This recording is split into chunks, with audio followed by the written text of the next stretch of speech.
more great drama? That's just the job. Trust a Trader, sponsoring ITV4 Daytime.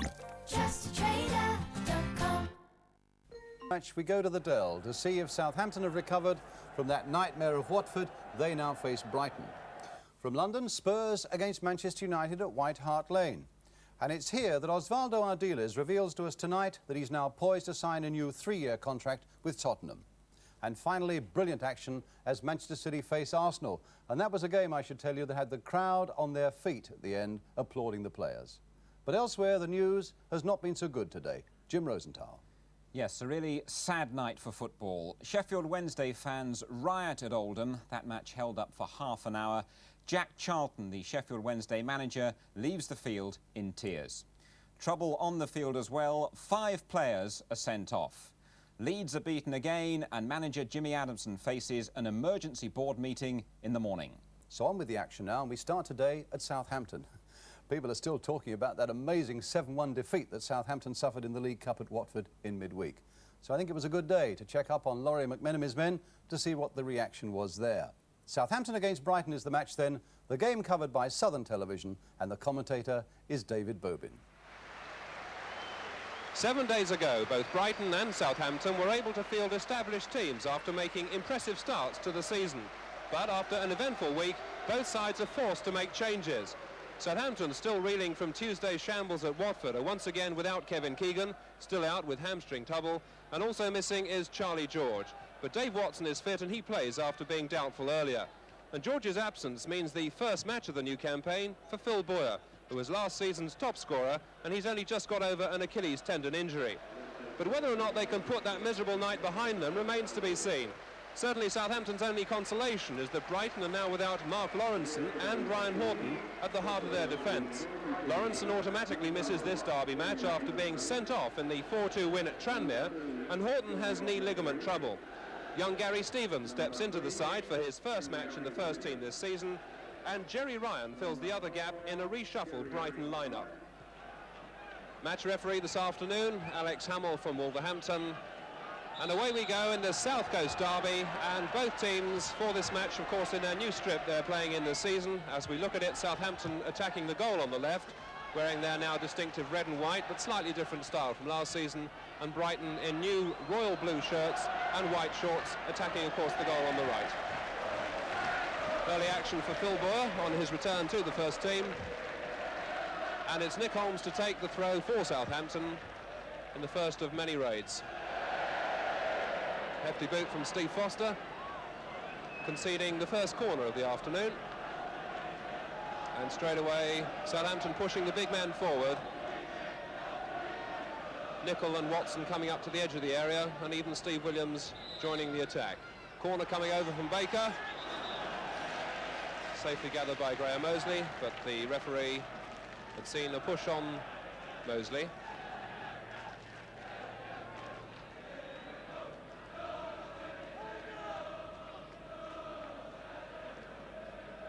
Something of a test of character, I think, this for Southampton. After all, they do have to try and erase the memory of that 7-1 defeat at Watford on Tuesday night, and that's really going to take some doing against a tough, determined Brighton lineup.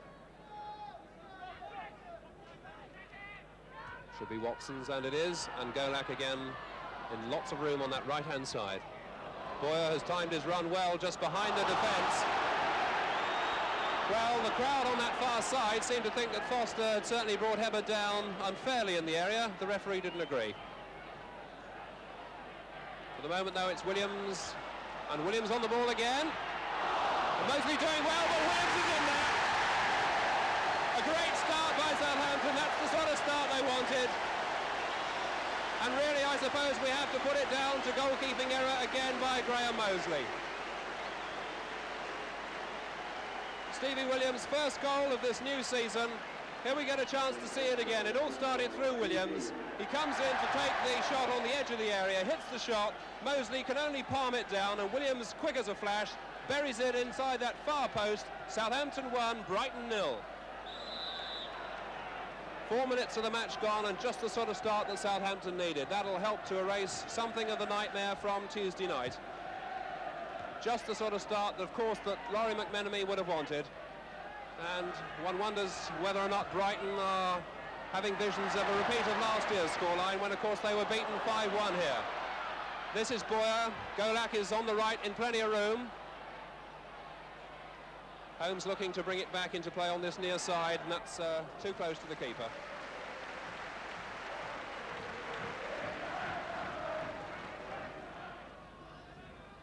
Now it's Williams to Ward. Ward hustled from behind by Ivan Golak.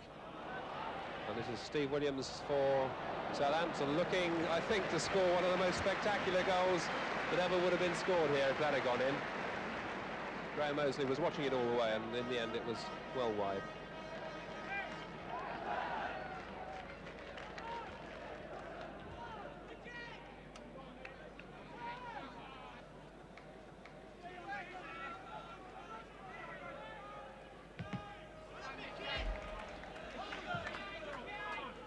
The ball very nearly coming up onto our commentary gantry, but in the end it goes to a throw to Brighton. Ward and Nicol together, Baker and Golak. Steve Williams seems to have found plenty of room all afternoon, and once again he's in acres of space. Golak too has not got too many men close to him. Holmes with a little chip across, and again nobody on that far post. That's twice now we've seen chances possibly gone begging. Shannon. Well, my goodness, they don't come much closer than that without going in. The shot from Mickey Shannon only just going wide. I think he's thinking there how close that was, and certainly Mosley knew it was pretty close. Chance again to see it, and here's the shot coming in from Shannon in just a second. He does well to sidestep the challenge. Right foot shot, skids across, just past that far post, and Mosley was stranded.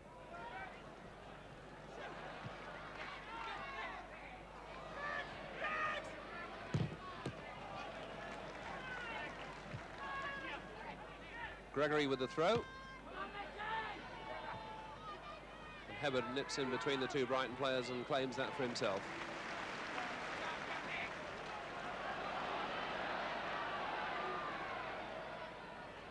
Lots of warm afternoon sunshine here at the Dell, bathing that far side of the pitch, as another Southampton attack builds up through Graham Baker. Switching it to Shannon.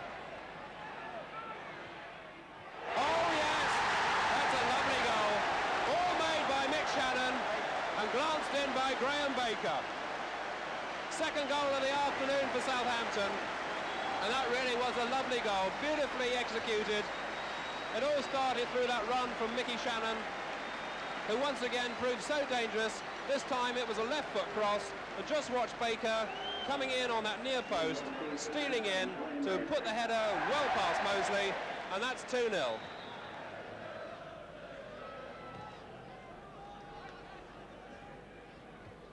Foster's head it was, back to Williams. Foster with a chance to redeem it.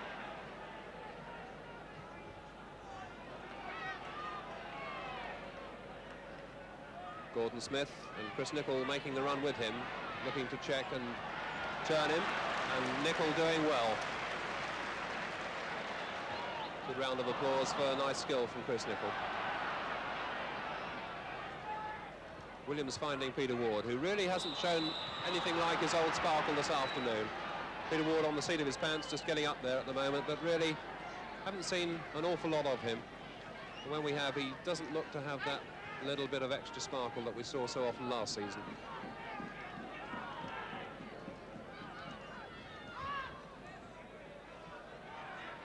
Referee pushing the wall back.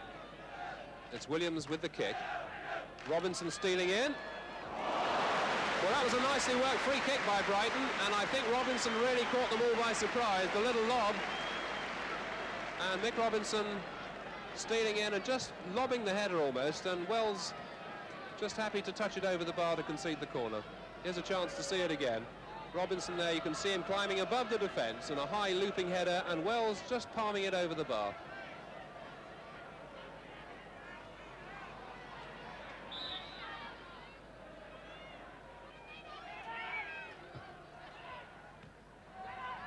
Smith not really getting any distance on that back flick, the header. And it's a free kick anyway to Southampton.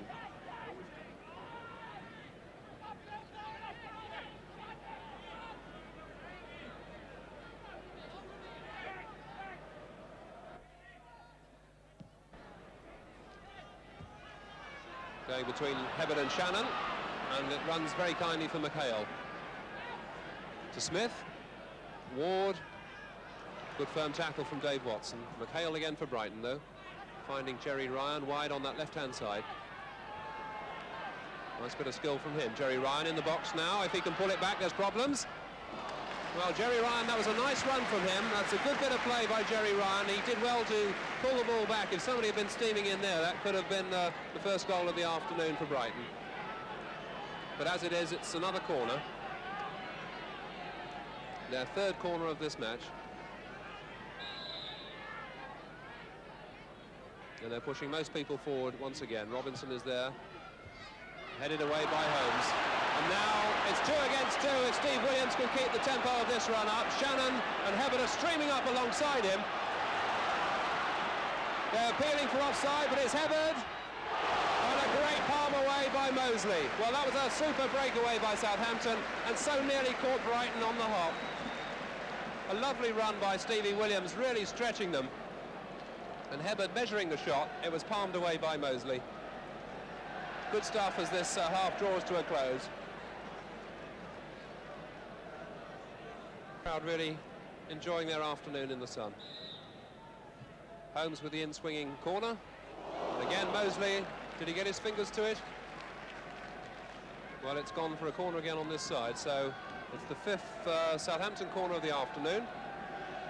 And Mosley rubbing his hands on the grass to get a better grip this time. This time it's Baker, right-footed, hanging high. Mosley doing well to gather that cleanly in the face of the challenge from Dave Watson.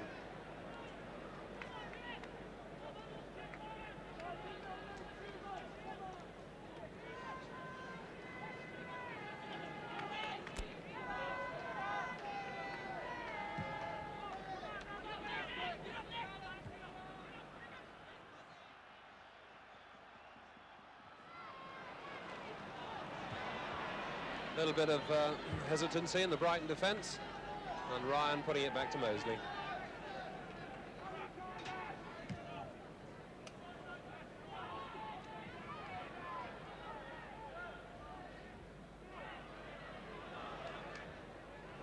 Robinson and Nicol in something of a tangle on that far side. Robinson in the end sandwiched between Nicol and Golak, claiming his shirt was pulled, as you can see. Still looking at the collar. He seems to be fairly happy about it all, smile on his face. Well, this must be probably one of the last chances Brighton will have to pull this game back within reach. It's Williams with the free kick. Good firm header back from Dave Watson. The referee seeing a little push, so it's going to be a free kick.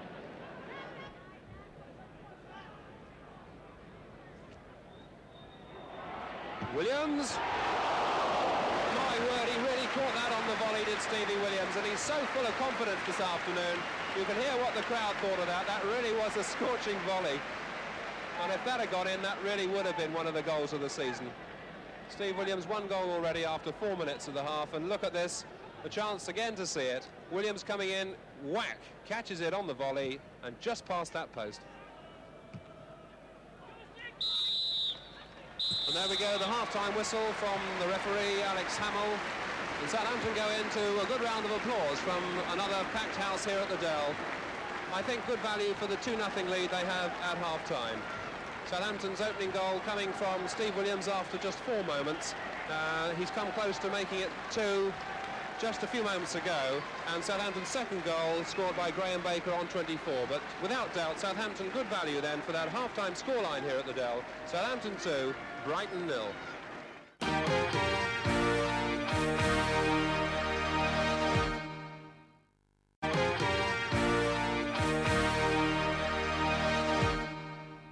So it's Brighton to get us underway in the second half in this South Coast derby game at the Dell. And reminder, Southampton leading by 2-0. First goal from Stevie Williams and the second goal from Graham Baker on 24 minutes. I wonder if Alan Murray has had some harsh words to say to his side at half-time. I guess he might have done. Oh my goodness, that's the most spectacular own goal, if it is. The ball was knocked in by Nick Holmes, and Boyle was there with Stevens, and Stevens headed it back. and Brighton were claiming it didn't cross the line. Here's a chance to see it again. You can see what's happened here. It's pulled back, I think, for the infringement by Boyer on Stevens. It looks as if it crossed the line. But when all's said and done, play had already been called to a halt. Well, that was nearly the most sensational start to a half we've ever had. Brighton coming away in the shape of Gordon Smith again. Cale finding Williams, who's got plenty of room on this side, only nickel close to him. Ward, here's a chance for Smith, and that's a great goal. Good goal by Gordon Smith has put Brighton back in the game. Well, that just shows you can't afford to give this big man any room at all. Gordon Smith's 4th goal of the season coming up here. You can see the ball played in, and Smith, with so much time, picks his spot and drills it past Wells to make it 2-1. So Brighton really back in the match now. And suddenly those fans away to my left behind Peter Wells in the Southampton goal. The Brighton supporters who've made the journey, they've found a bit of new heart. And Southampton have really got to open the gap up again if they want to feel safe. Shannon policed all the way by John Gregory, and the referee on the spot to give a free kick to Southampton. As you can see, John Gregory doesn't agree.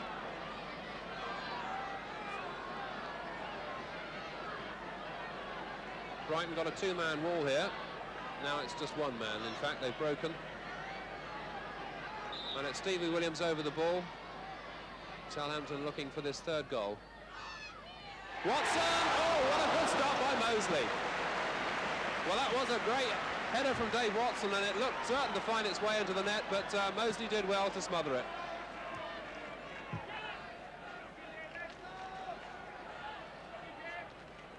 Knocked back there by Nick Holmes, but that really was a great effort at the other end just a moment ago. Here comes the header from Watson, and Mosley doing well to get to his left, just putting it round the post.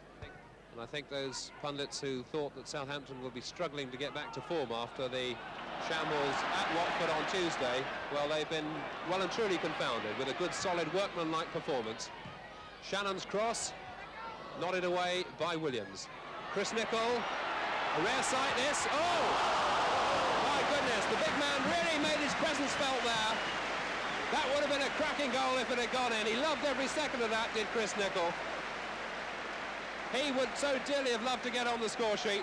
He's already scored in the league this season at Sunderland, but he nearly burst through and made it 3. Again, you can see here, he comes into the area using all his weight, and he really whacks that left foot just over the top past Mosley. Golak into injury time in this match now, and seemingly both points destined for Southampton. Golak's got a chance to increase the lead here. Oh, yes!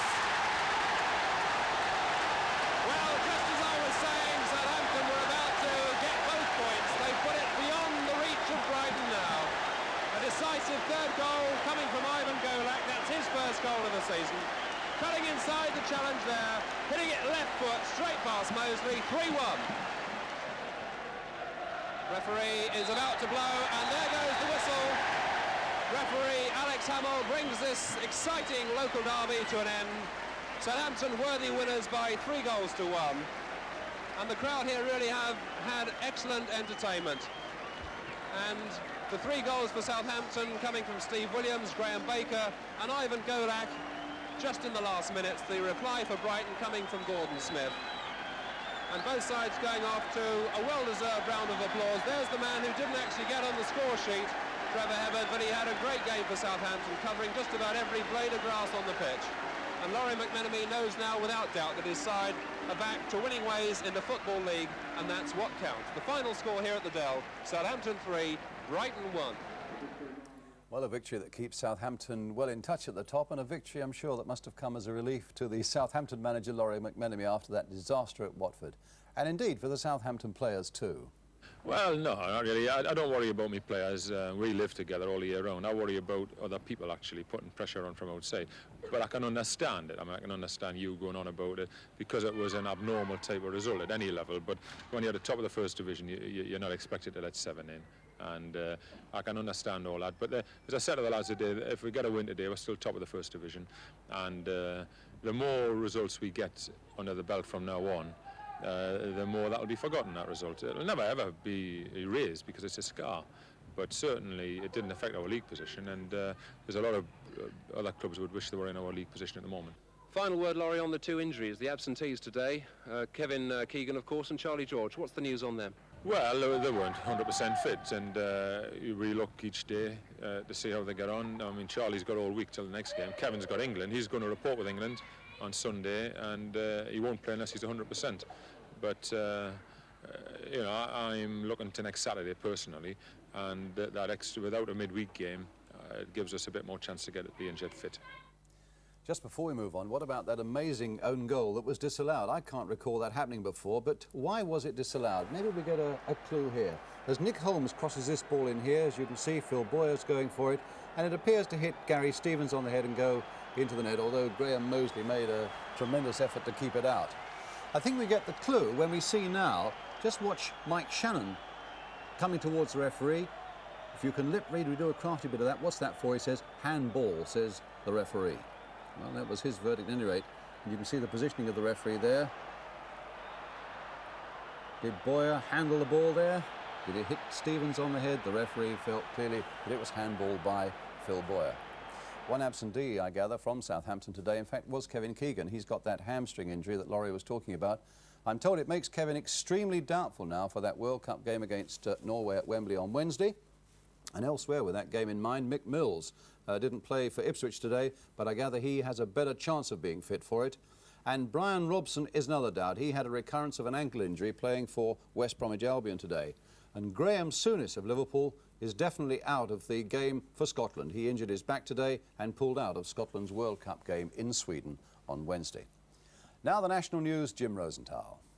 And our news dominated tonight by trouble on the terraces. A riot at Oldham halting the game with Sheffield Wednesday for an incredible 30 minutes. It all started when the Wednesday striker Terry Curran was sent off, this following a skirmish with Oldham's Simon Stainrod. Wednesday fans spilled onto the pitch, and really these dramatic Sunday Mirror pictures tell the whole story. Police and fans clashed. Then a hail of metal and concrete ripped from the terraces sent players running for cover and caused injuries to police and fans alike. The Wednesday manager Jack Charlton walked out onto the pitch in an attempt to quell the trouble, but he was himself pelted with missiles and walked off in tears. When the game finally restarted, Wednesday were beaten 2-0. There were several people injured and many arrests. Tonight, Charlton told us it was the worst moment he'd ever known on a football pitch. He says he's not an emotional man. He just started to cry because the game's gone absolutely crazy. And the Wednesday chairman, Bert McGee, said he was appalled by the behaviour of the club's fans. What happened was indefensible. Well, trouble of a different kind for the Leeds United manager, Jimmy Adamson. He faces the sack after today's 3-0 defeat at Stoke. The Leeds board will meet tomorrow with chairman Manny Cousins saying a decision has to be taken. And that decision expected to mean the end for Adamson. It'll be made public on Monday.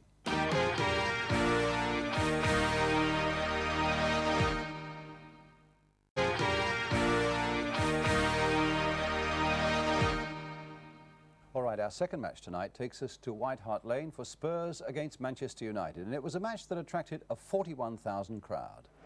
Well, at a time when there's been a downturn in football crowds, what about this? It's what's called a bumper crowd for the visit of Manchester United to Tottenham. Although Tottenham have done enough this season themselves to warrant this support, their team has lost only one of its opening 6 games. That was at Arsenal last Saturday, and is now unchanged. It's the one that beat Orient in the League Cup in midweek. And while the fans here have quickly taken to the striking ability of Steve Archibald and Garth Crooks, they must be a little perplexed still about the goalkeeping position here. Now we have Barry Daines in goal, a good, sound servant for the club over several years now. Keeps the place he won against Orient. But already this season, Mark Kendall's had a run in goal, and Milja Alexic is getting back to full fitness, and he's in the reserves today. Fitness, in fact, has been a bit of a problem for Manchester United this season. Now without Ray Wilkins, Gordon McQueen, Joe Jordan, Ashley Grimes and Kevin Moran all injured, and a record that shows 3 defeats in their first 6 games. But we are still a very sound team, says manager Dave Sexton, and still plenty of familiar names there, except for the substitute Mike Duxbury. Here he is. Mike is a 20-year-old midfielder and he's been captain of the Manchester United reserve team for 3 years, since he was at the tender age of 17. The referee today is Tony Glasson of Salisbury in Wiltshire. So it's Spurs who get us away in white shirts and black shorts, attacking the goal to our left. Manchester United in their customary red. Spurs with a good record here already. 4 games they've played at home. In the League and League Cup, they've won 3 of them and drawn 1, yet to be beaten. Manchester United's problem really is very much in the scoring of goals. Only 1 goal in their last 5 games. That for United is an incredibly poor record, and now they've got to do a bit of defending as Ardiles takes it up. But big Nikola Jovanovic, the Yugoslav, gives the ball away. Ardiles coming in there, Bailey out to retrieve it.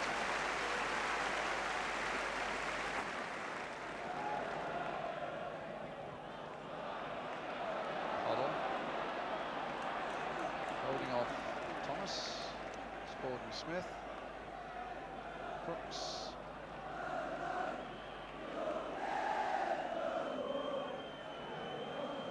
And Alberston getting it away, not very far. Archibald brought down, free kick, the foul by Sammy McElroy, just took his heels. And, looks as though he jarred his knee as he fell. So Tottenham's free kick. Velia's in there, Lace has come up on this side, the tall 6'3" defender. And it'll be Hoddle, I imagine, who will float the free kick in there, the little chip coming in there, and Buchan really at full stretch to put that behind for the corner. So full again with this corner. You can see Lacey, number 5, right in there again. Hit lower this time. Ooh, and Crooks trying a volley on the turn. This really would have been so spectacular had it come off. A lower angle this time from Hoddle's corner, as you can see there. And Crooks on the volley, always getting it on the up. Ardiles for Houghton. Crooks brought down by Buchan, free kick.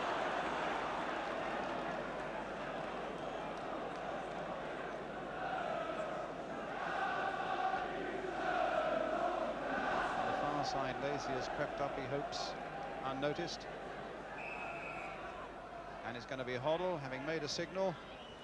And indeed for Gordon Smith to come in there, and a good header by him, and it almost fell for Crooks. Well, they worked a very good free kick there, Tottenham. And now Manchester United trying to play the offside, and Yorith trying to counter it with a run on his own, but in the end played back by Alberston.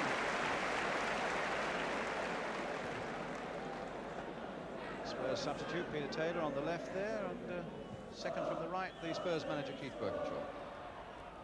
Brooks. Crowd enjoyed that. Found Velia.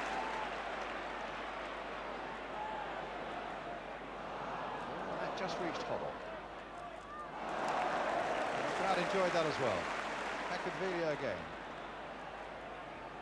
Buchan there with him. Hoddle again supporting.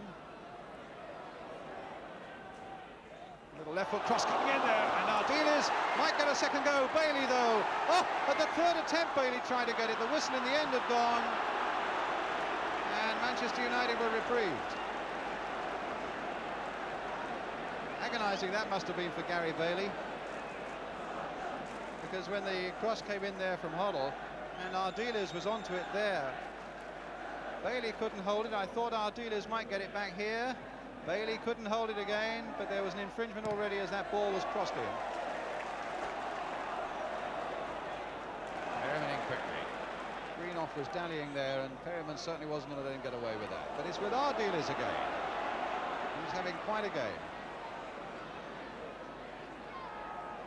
Trying to get past Jovanovic. The little back heel this time for Ricky Velia. And suddenly Velia's through.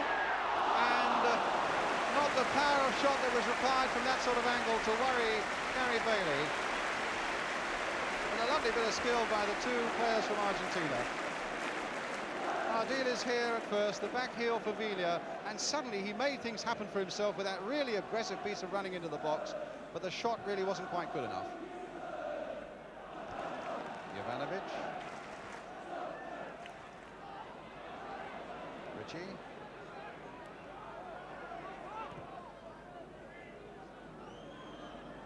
Now Buchan. Burgeston.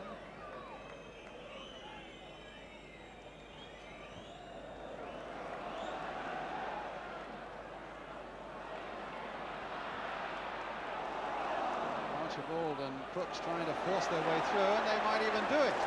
As Archibald now finds Ardiles again, and straight into the arms of Gary Bailey, but a lovely, fluid and really quick run there by Argentina's Osvaldo Ardiles.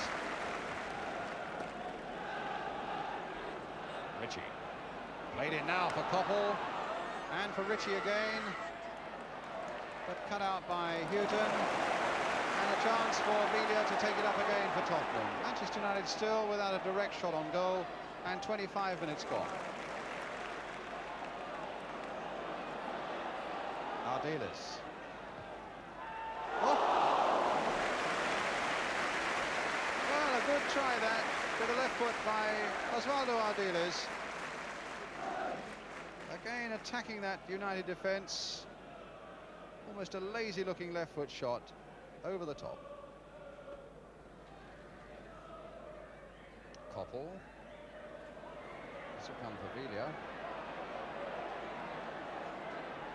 And now for Crooks. Supported behind by Ardiles. And now along the flanks there by Osvaldo Ardiles. Taking it to the byline, he tried to pull that back for Archibald. It'll come instead for Crooks. United a little slow to come out to that one. Hoddle playing it in first time. And Yorath was right in there. Well, United were surprisingly slow to react to that one. And the whistle, the flag has stepped down. And in the end, a tremendous tussle. And they haven't got it away yet because here's Hoddle. The chip comes in again towards Archibald. And now for Villa. Well, so much of that was United's own making right at the start. When they were looking around for offside and it wasn't given, and the ball came out to the edge of the box and they still didn't react to it.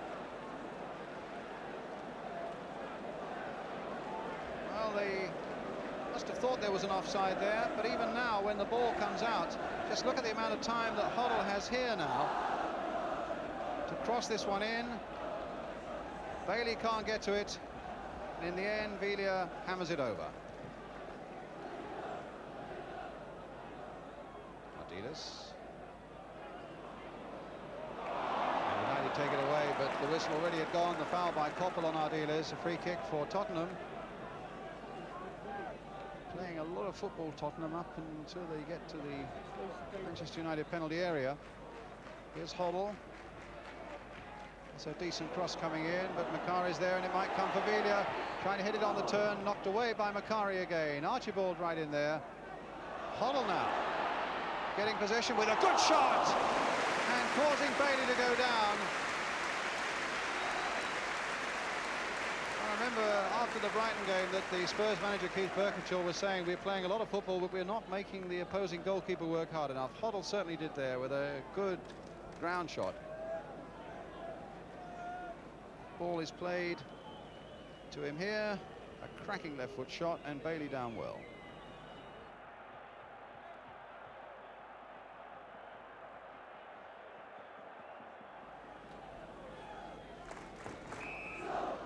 As the half-time whistle goes, the first half really that's been dominated by Tottenham in terms of the football they've played and the attacking they've done, so much so that when you think of Barry Daines, in the first 45 minutes he's not had a direct or serious shot to save from Manchester United. That's how much Spurs have been on top, but for all that they haven't a goal to show for it. Tottenham Hotspur 0, Manchester United 0.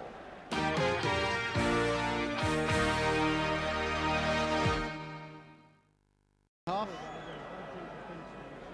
Good record here against Tottenham in point of fact. Spurs have won only one of the last 6 matches here in the league against Manchester United. I must say United look some way from keeping that going at the moment.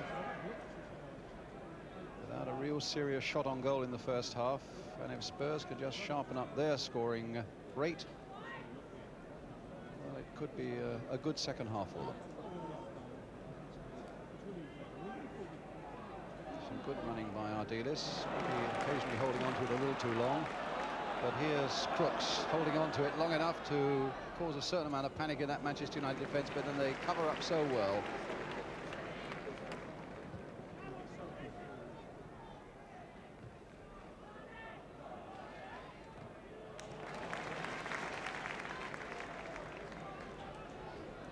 It's Perryman. Yorath. Now Hoddle.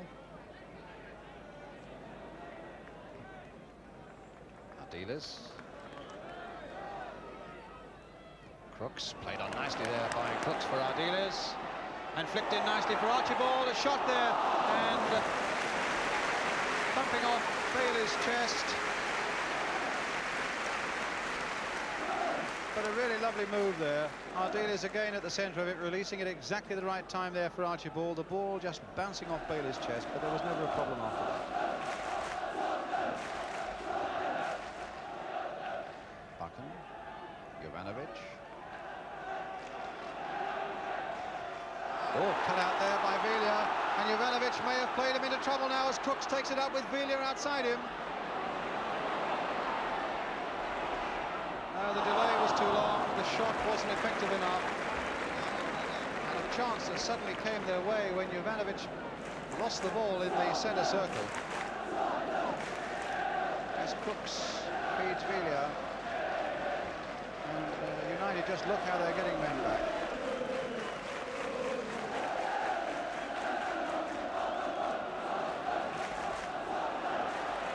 Archibald just beaten to it, but here's Ardiles with a shot just wide.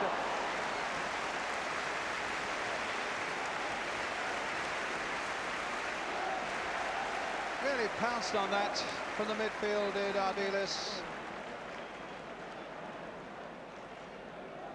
And the ball was always curling that little bit away from that post.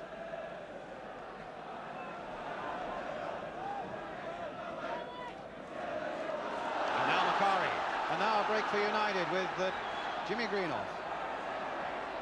Macari in a bit of space. A good shot on the turn and just over the top. The nearest United have been all afternoon. And two of the old stagers, really, Jimmy Greenoff and Lou Macari, who almost fashioned something there for them. Greenoff playing it in there, Macari catching it on the volley on the turn, just over the top. And Ardiles is going off. Came off in the League Cup tie against Orient, but he certainly looked to be playing well here and didn't appear to be troubled by any sort of injury. But certainly the arrival of Peter Taylor will give Spurs a good deal more width.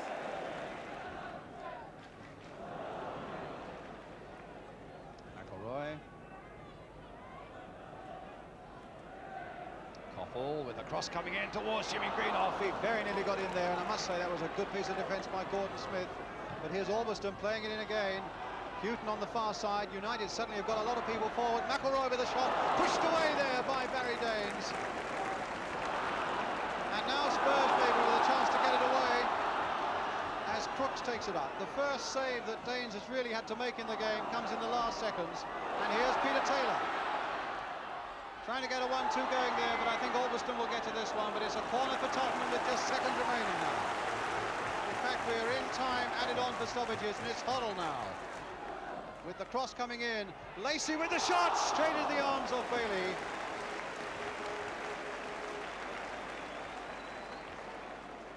Well, certainly a bright and breezy last minute of the game.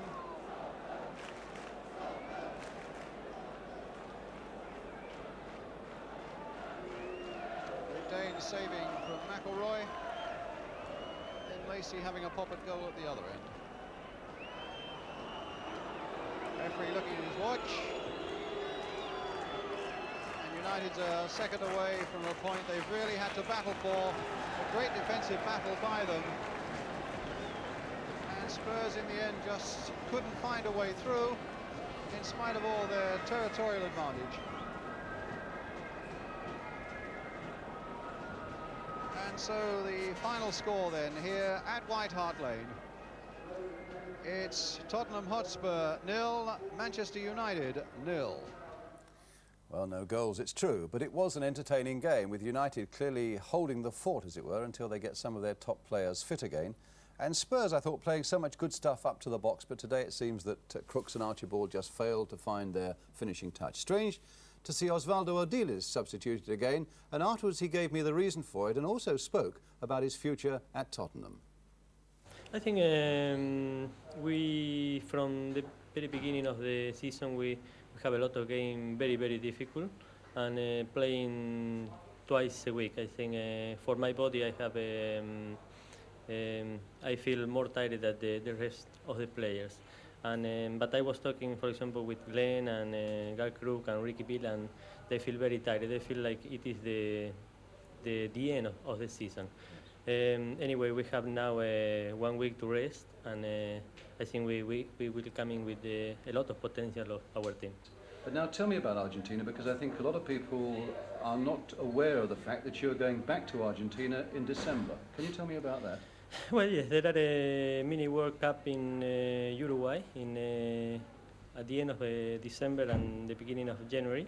And Menotti, Argentina play, of course, and Menotti asked some players that are playing abroad, like Kempes, Bertoni, and myself, to go and play for Argentina. And they asked Tottenham if I can go, and the club say yes. Yes, but that means you'll miss how many games if you go all the way to the finals of the Mini World Cup?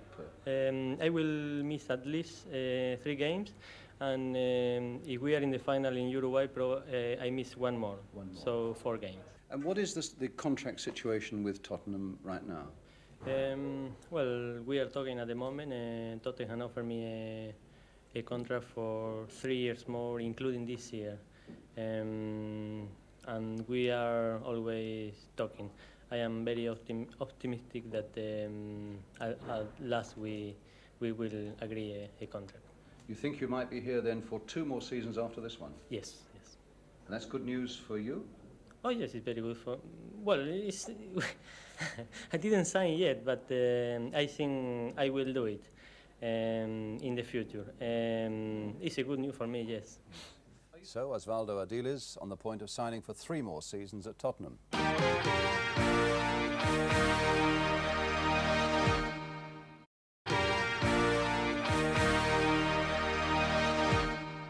Welcome back.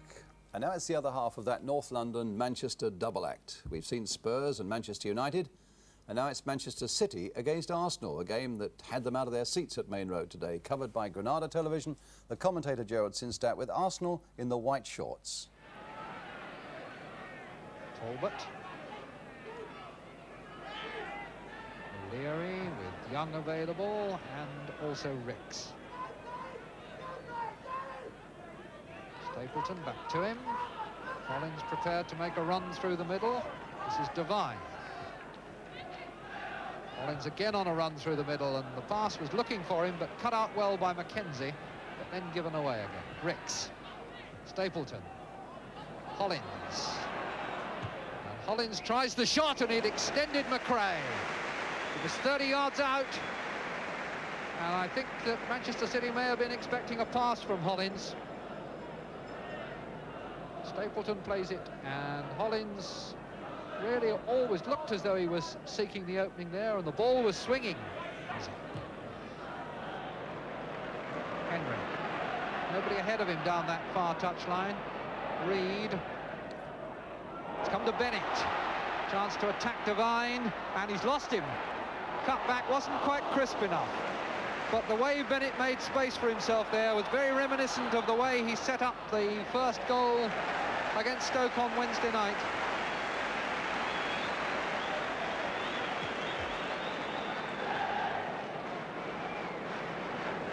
Free kick is given, and Caton or Daly will take it. Daly for Mackenzie.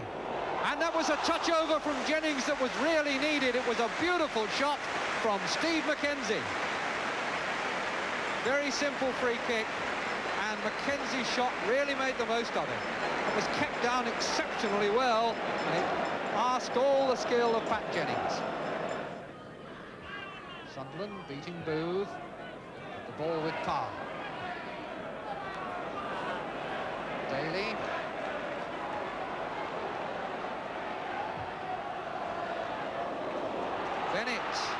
And Henry turning it across for Reeves. How many times do we see Pat Jennings snatch those out of the air that are apparently headed straight at him? But you have to give him credit for getting the angles right. Maybe Reeves should have got over it more. Ball reaching Henry here on the far side, and he turned it first time very well. Free header for Reeves. There was Jennings. Mackenzie.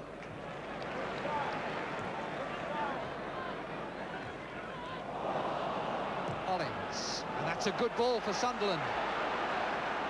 And Sunderland again and again by McRae. Still Sunderland. Booth is there now. And the free kick is given to Manchester City, and that is a let-off. Sunderland was put through there with a fine ball and should have made more of it. But credit to McRae for some good last-ditch goalkeeping. Lovely ball through, Sunderland onside. McRae comes, gets an elbow to the first one and fingertips to the second, and after that the fire brigade arrived. Mackenzie.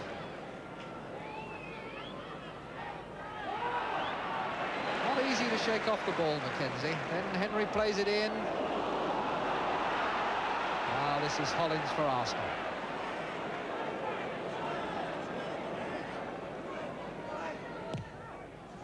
It's a good ball again from Hollins, chased by Sunderland. He's got goal side of Reed, and round, and then he's made a mess of it. Second time that Sunderland has been in the clear and failed to score. But Stapleton now trying to set one up. There was a deflection. It hit the bar, and McRae breathes again.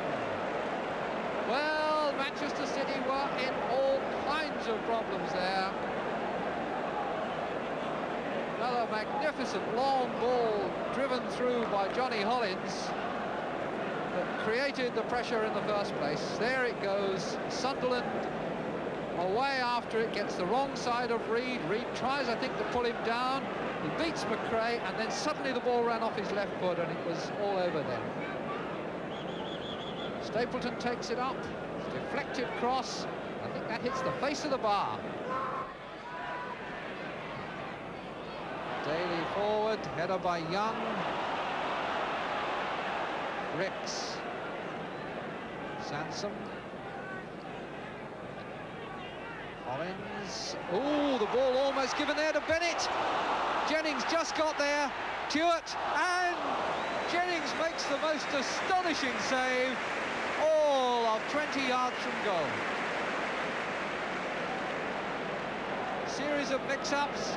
Bennett gets there, half stopped by Jennings, and then Tuart plays the cross. Somehow Jennings is able to react. And watching from the stands, two very famous goalkeepers, and two of the most popular goalkeepers ever at Main Road. On the left there, Bert Troutman, and on his right, the injured Joe Corrigan. Talbot. Parr. And can anyone get there? Reeves, and what another miraculous save by Jennings. Just maybe 3-4 yards away, stays upright, all played in here, and there are three City players who might get it, and it runs for Reeves, and that right foot, Jennings braced, two arms up to catch.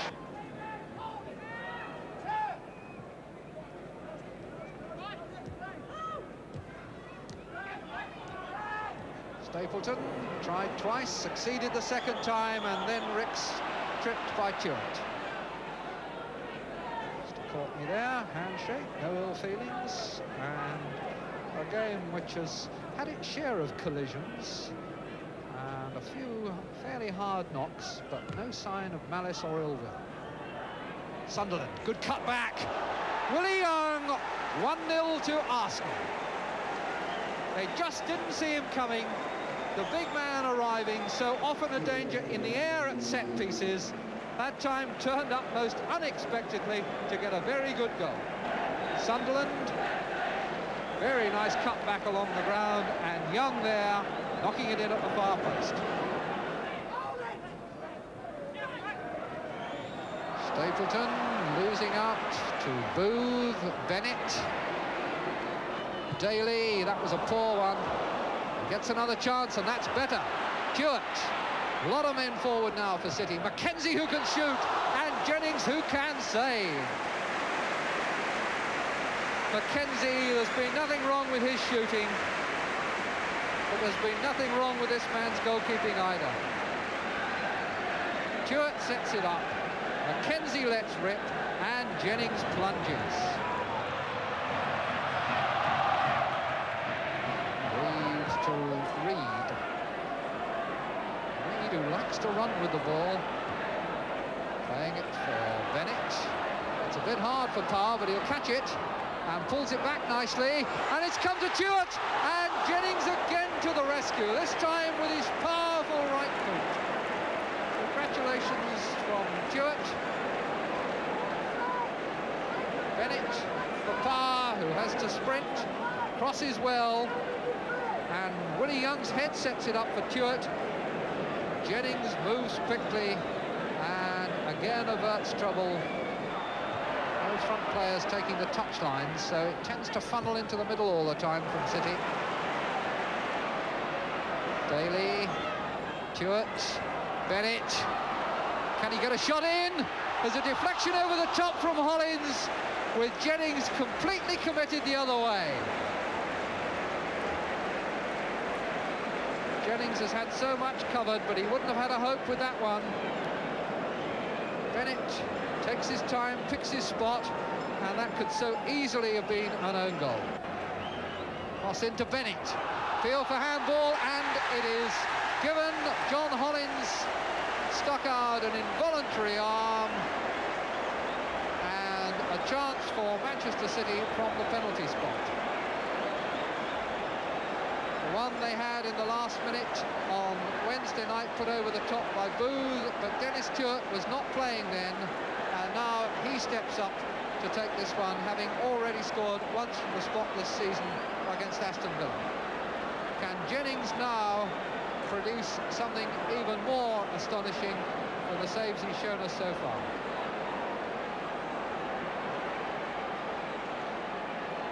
Ball not exactly on the spot. Chance for Dennis Stewart to level the scores 18 minutes from time. And he does so. Nothing that Jennings could do about that.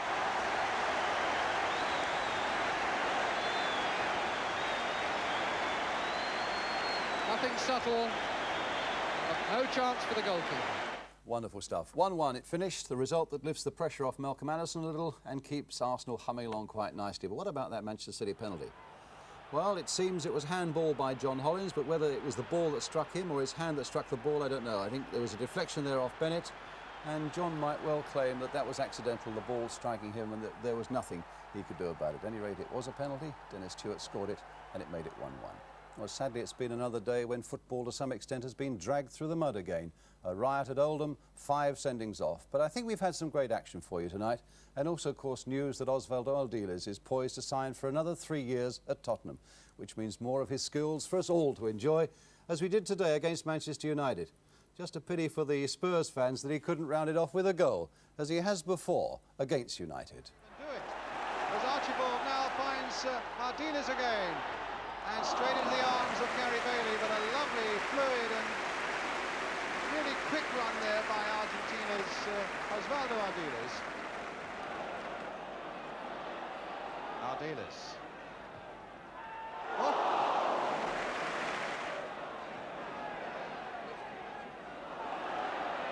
Archibald just beaten to it, but here's Ardiles with a shot just wide. Hit towards Villa. Now towards Gibson, who popped up there with a header. Chris Jones there. Gibson trying to get in once more. Ardiles